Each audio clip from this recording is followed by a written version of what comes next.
Hi everybody, कैसे हैं आप लोग। तो हमने द OSH कोड 2020 के बेसिक प्रोविजंस के बारे में पढ़ लिया था और मैंने आपसे प्रॉमिस किया था कि हम एक टैबुलर डेटा लेकर आएंगे जिसमें कि पुराना लॉ और नया लॉ उसके बीच में हम कंपैरिजन करेंगे ताकि आपको एक क्लैरिटी आ सके कि क्या पुराने लॉस थे और क्या नए लॉस थे। मीनवाइल जिन लोगों को प्रैक्टिस क्वेश्चंस में प्रॉब्लम हो रही है बेटा, तो रोज हमारा अगर आप हमारे चैनल पे आएंगे, जो पोस्ट सेक्शन है वहां पे रोज हम क्वेश्चंस पोस्ट करते हैं लेबर लॉ से रिलेटेड, स्पेशली क्यूरेटेड उसी मेथड से जैसा कि यूपीएससी सवाल पूछता है। ठीक है, तो आपके प्रैक्टिस के लिए वो बहुत अच्छा सोर्स है। तो आई वुड रिक्वेस्ट कि जितने लोग भी हैं, जो लोग चाहते हैं कि भाई अब हमारा सिलेबस धीरे धीरे हो रहा है तो हम प्रैक्टिस भी साथ में करें, उनसे मैं रिक्वेस्ट करूंगी कि बेटा प्लीज प्लीज जाकर के प्रैक्टिस करिए, है ना। अगर गलती भी होती है तो भी कोई प्रॉब्लम की बात नहीं है, क्योंकि वो गलती जो होगी ना वो आपको लंबे समय तक याद रह जाएगी। ठीक है, तो चलिए आते हैं, स्टार्ट करते हैं। हम एक टैबुलर डेटा के फॉर्म में इंटरप्रेट करते हैं कि नया लॉ क्या था और उसके एवज में जो पुराना लॉ था उसमें क्या चेंजेस थे। ठीक है, चलिए, तो न्यू लॉ में सबसे पहले हम बात करते हैं रजिस्ट्रेशन की। रजिस्ट्रेशन में आते हैं बेटा। रजिस्ट्रेशन कह रहा है यहाँ पे क्या कि आपको इस कोड के अंदर खुद को रजिस्टर कराना पड़ेगा। You need to get registered under this code. ठीक है, तो रजिस्ट्रेशन कैसा होगा? Under this code single registration होगा, है ना।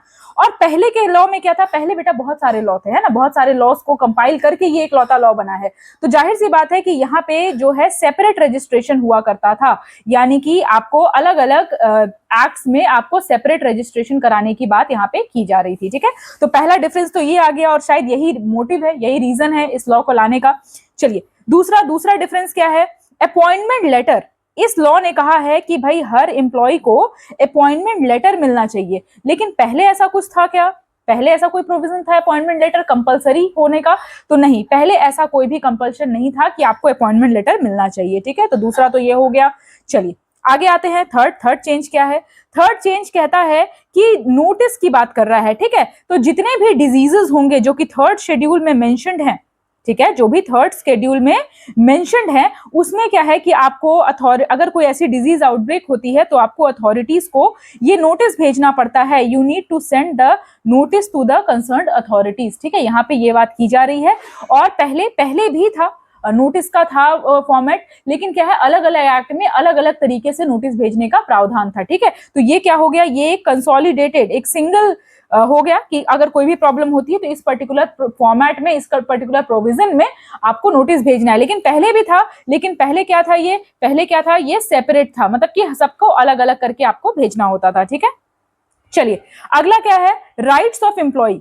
तो कोई भी इंफॉर्मेशन है हेल्थ सेफ्टी स्टैंडर्ड्स को लेकर के, अगर कोई भी इंफॉर्मेशन है, एनी इंफॉर्मेशन, इन्फो किससे related to health and safety, related to health and safety, तो ये जो है एम्प्लॉय है, ये एम्प्लॉयर से जाकर के मांग सकता है। मतलब कि एम्प्लॉय का ये राइट है, एम्प्लॉय का ये क्या है? राइट है कि वो एम्प्लॉयर से कुछ भी अगर कोई प्रॉब्लम हो रही है, कोई सेफ्टी कंसर्न्स है, तो उससे रिलेटेड जानकारी वो मांग सकते हैं, ये उनका अधिकार है।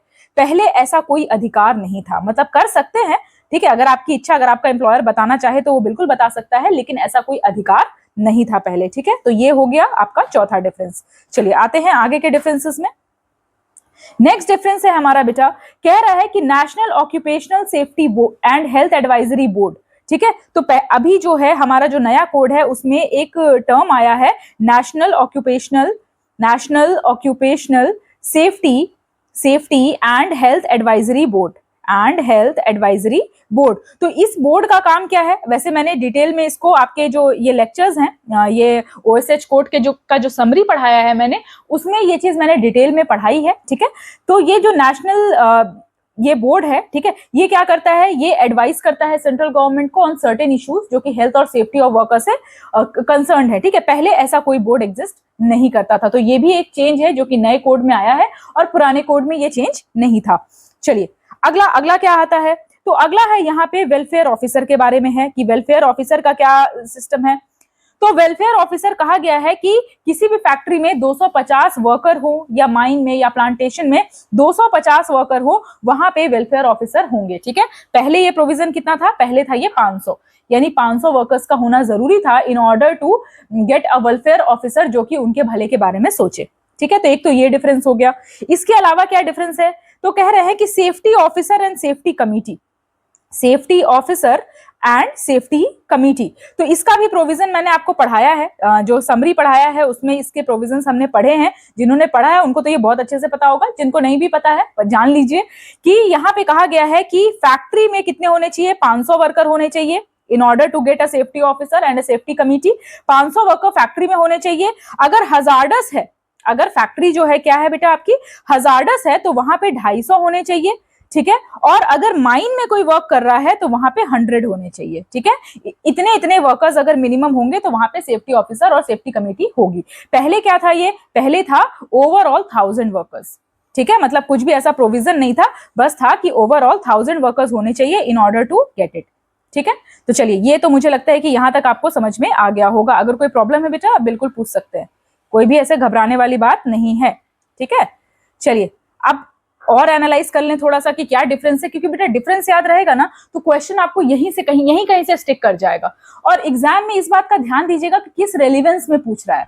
अगर पूछेगा कि भाई पर्टिकुलर एक्ट दिया है, मान लीजिए ESIC एक्ट दिया हुआ है या फिर बोनस एक्ट दिया हुआ है, तो वहां पे आपको उन्हें पुराना प्रोविजन डालना है। और अगर कोड दिया हुआ है तो वहां पे आपको नए प्रोविजन डालने हैं। इसलिए मैं कह रही हूँ प्रैक्टिस के लिए आप फटाफट से चैनल पे जाइए और वहां से अपने आंसर्स जो है पोल के फॉर्म में, बहुत मजा भी आएगा आपको और कहीं ना कहीं आपको ये भी पता लग जाए कि हमने कितनी तैयारी कर रखी है, ठीक है। अभी तो मैंने सिर्फ लेबर लॉ के डाले हैं, आपका जैसा रिस्पॉन्स रहेगा उसके हिसाब से I will bring up with more subjects. मैं कोशिश करूंगी कि सारे सब्जेक्ट्स का लगभग मैं उसमें क्वेश्चंस डालूं, भले वो क्वेश्चन 1000, 1200, 1500, लेकिन आप भी तो उतनी जागरूकता दिखाइए, ये सब आपके लिए ही तो है। चलिए आते हैं अगले प्रोविजंस में, ठीक है। तो new law versus old law, ये जो हमारा पूरा जो सेशन है ये इसी पे, इसीलिए मैंने सोचा इसका सेपरेट सेशन बनाऊंगी। चलिए तो आते हैं, क्या है डेली जो वर्किंग आवर है, तो डेली वर्किंग आवर कितना है बेटा, तो डेली वर्किंग आवर तो पहले भी था, ठीक है। डेली वर्किंग आवर भी पहले भी था, 9 घंटे था, अब क्या है 8 घंटे है ना। डेली वर्किंग आवर यहाँ पे 8 आवर्स है। लेकिन यहाँ पे कुछ और प्रोविजंस भी डाले गए हैं, जैसे कि जर्नलिस्ट के लिए, क्योंकि जर्नलिस्ट का काम बेटा फिक्स नहीं होता है। ऐसा नहीं है कि वो ऑफिस में आते हैं और फिर चले जाते हैं, उनका काम ऐसा हो सकता है कि ऐसे ऑड आवर्स में हो, ठीक है। तो इनके लिए कितना आवर है, तो इनके लिए है 144 आवर्स इन 4 वीक्स, 4 हफ्तों में 144 आवर्स है ना। और 24 घंटे से ज्यादा लगातार काम नहीं करना है, ऐसा है। समरी में मैंने पढ़ाया है इसको, ठीक है। ऐसे घबराने वाली बात नहीं है, आपको नहीं समझ में आ रहा है, आप समरी देख सकते हैं। तो 144 आवर्स की बात की गई, पर यहाँ पे ऐसा कोई प्रोविजन अलग से नहीं था पुराने लॉ में। लेकिन नए लॉ में यहाँ पे जर्नलिस्ट वगैरह को भी कवर किया गया है सेपरेटली, ठीक है। चलिए उसके बाद और क्या कहा जा रहा है, ओवर टाइम के बारे में। जो नया लॉ है उसमें ओवर टाइम के बारे में कहा जा रहा है कि इंप्लॉय जो है वो overtime with the consent of the worker ही ले सकते हैं, ठीक है। मतलब जबरदस्ती ओवर टाइम नहीं करा सकते हैं, हो सकता है आपको कोई काम हो सकता है मुझे कोई काम हो, है ना। और एम्प्लॉय क्या कह रहे हैं कि नहीं आपको ओवर टाइम करना ही पड़ेगा, कंपल्शन है आपके जॉब का।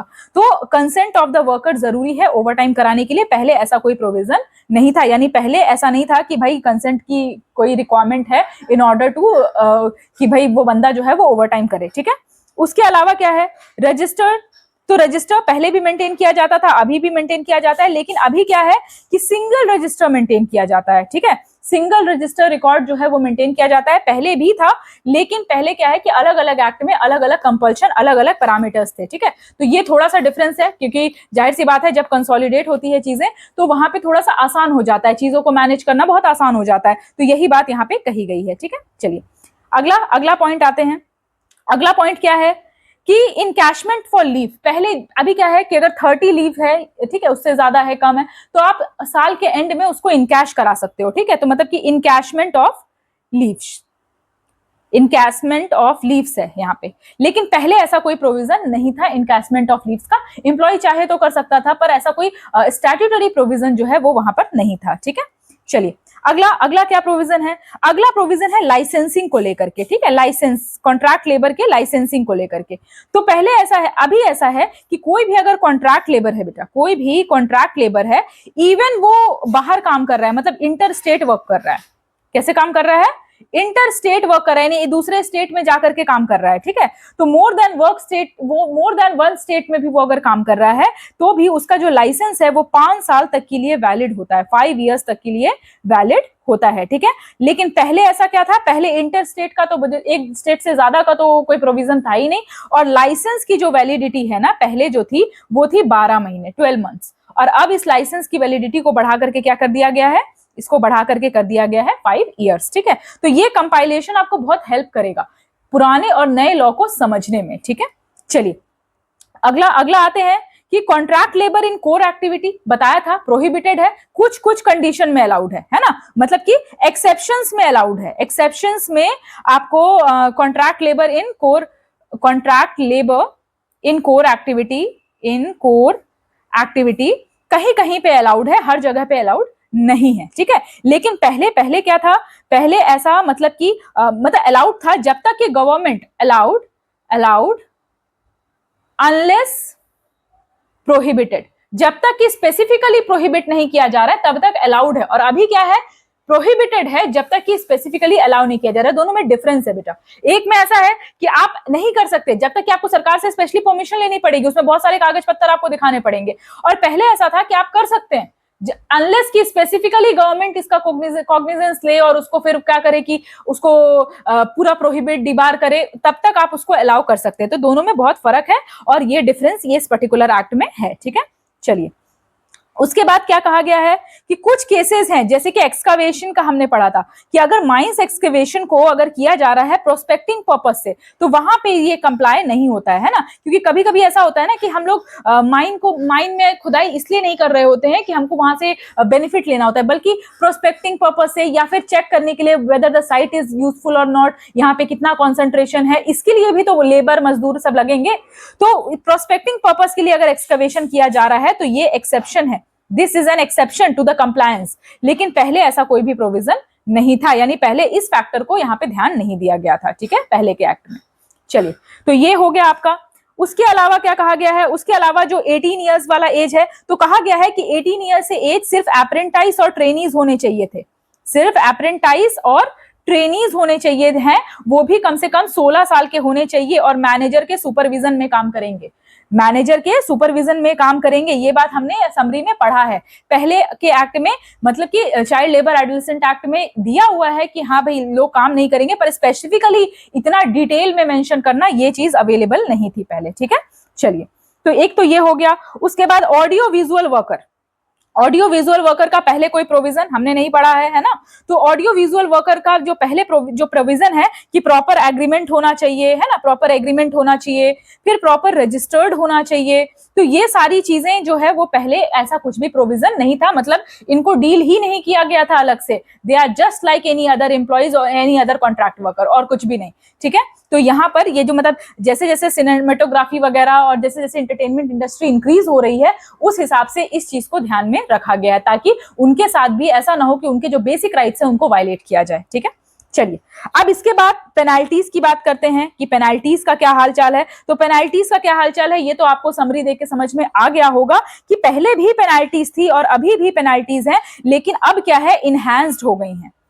पहले क्या था, लेस था। पहले पेनाल्टीज जो थे वो क्या थे, लेस थे, लेकिन अब वो एक इनहैंस्ड वर्जन में है, यानी कि अब पेनाल्टीज जो है वो अच्छी खासी, अगर आप कोई गलती करते हो, देखो पहले का जो पेनाल्टी था वो क्या के हिसाब से था, उस समय के हिसाब से था, जिस समय एक्ट बना था बहुत ज्यादा चेंजेस उसमें आए नहीं थे, थोड़ा बहुत अमेंडमेंट करके आए थे लेकिन उतने ज्यादा नहीं आए थे। लेकिन अभी क्या है कि जो पेनाल्टीज है उसको रीडिजाइन किया गया है, और आज के इन्फ्लेशन रेट और ग्रेविटी को देखते हुए यहां तक कि जो रीऑफेंडर है मतलब जो दोबारा से जो सुधरने का नाम ही नहीं ले रहे हैं, उनके लिए लगभग डबल पनिशमेंट है ना। पेमेंट से लेकर के 2 लाख से सीधे 5 लाख हो जा रहा है, 3 महीने की इंप्रिजनमेंट से सीधे 6 महीने का इंप्रिजनमेंट हो जा रहा है। लेकिन पहले जो है पनिशमेंट जो है वो एक तो रीऑफेंडर के पनिशमेंट कहीं कहीं पे अवेलेबल है और बहुत कम है, मतलब कि ऐसा है कि अगर कोई 500,000 रुपए तो कोई भी दे सकता है वो चीज, लेकिन अब इस पनिशमेंट की ग्रेविटी को बढ़ा दिया गया है ताकि इंसान जो है वो अगर कोई गलती कर रहा है तो वो गलती करने से पहले 10 बार सोचे, ठीक है।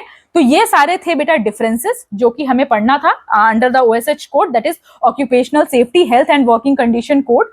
इसको हमने बहुत डिटेल में इसका समरी पढ़ा है, पर वो बहुत डिटेल में पढ़ा है, कुछ भी ऐसा नहीं है जो कि छूट गया है जो एग्जाम पर्पज से इंपॉर्टेंट है। बट आपसे ये एक्सपेक्ट करूंगी मैं कि आप इसको अच्छे से पढ़िए, एक बार नहीं होता है, दोबारा रिवाइज कीजिए, जो बैकलॉग्स है उसको फटाफट से खत्म करिए बेटा, क्योंकि अब हम स्विच करेंगे टू अ डिफरेंट सब्जेक्ट। तो इसको अब रिविजन पर्पज के लिए छोड़िए, हमने अच्छा खासा टाइम लेकर के इसको कवर किया है, अब ये सिर्फ रिवीजन के लिए है। अब आपको नए सब्जेक्ट्स में एंटर करना है, अगर आप मेरे साथ तैयारी कर रहे हैं तो, एंड अगर आप पूरी जान लगा के तैयारी कर रहे हैं ना, तो मैं भी पूरी जान लगा के जो कंटेंट है ये इंश्योर करूंगी कि आपको कंटेंट की कमी बिल्कुल नहीं होगी। तो चलिए मिलते हैं अगले सेशन में। अगले सेशन में we'll study on code of wages, ठीक है। तो उसका भी हमने कोड वगैरह सब पढ़ लिया है, मतलब जो वेजेस एक्ट है, मिनिमम वेजेस एक्ट, फिर जो पेमेंट ऑफ वेजेस एक्ट, ये सब हमने पढ़ लिया है ना। उसके क्वेश्चंस लगातार आ रहे हैं पोर्टल पे, आप फटाफट से देख सकते हैं। उसका जो डिफरेंस है वो हम अगले सेशन में पढ़ेंगे, ठीक है। तो मिलते हैं अगले लेक्चर में। Till then bye bye.